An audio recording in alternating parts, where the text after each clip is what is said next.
Sammy is a Japanese-based video game developer, most popularly known for creating Viewpoint, a popular shooter in 1992 for the Mega Drive, or Sega Genesis as it was known in North America. Viewpoint is an isometric arcade-style shooter. The game, when it came out, was met with great reviews, and even won 2 EGM 1992 awards for Best Graphics and Best Music. Now, many Nintendo fans of the shooter genre were very excited when a sequel for the newer Nintendo 64 console was finally announced. And so in today's video, we'll be discussing the cancelled Viewpoint 2064. The success of the Star Fox franchise left this game to be much anticipated by many. It looked very similar to the Star Fox 64 with the exception of full 3D controls. Now, Viewpoint 2064 was supposed to have different routes the player can take in order to change the experience, very similar to Star Fox 64's route of story mode.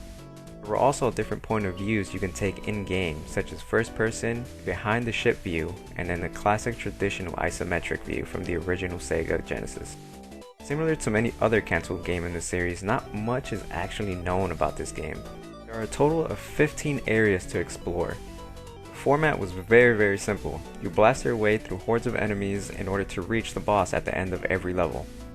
Now, similarly to the original, you can collect upgrades to upgrade your ship's firing and lock-on abilities.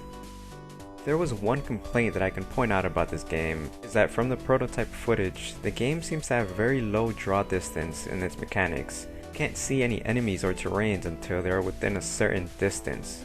But that's not really something that I can complain too much about since this game wasn't finished, so it's more than likely that these features were probably going to be polished out when it was intended to be released. Now, it isn't known as to why this game was officially cancelled, though many have speculated that Sammy had several development issues with its co-developer Rakdim, or Racedim, I really don't know how to pronounce it. What makes the mystery more mind-boggling is that the game was almost finished.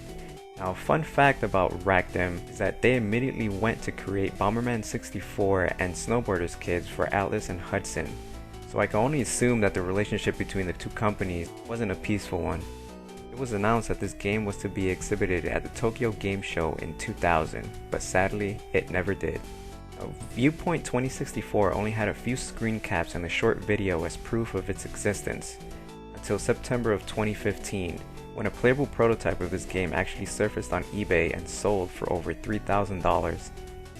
Speculations as to whether or not this prototype was legitimate began to rise, and so the individual who won the auction released a 7-minute video of the game in action.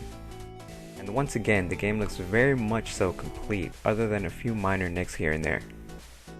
Now, as far as I know, this game has yet to be dumped online and is causing somewhat of a stir in the retro gaming community.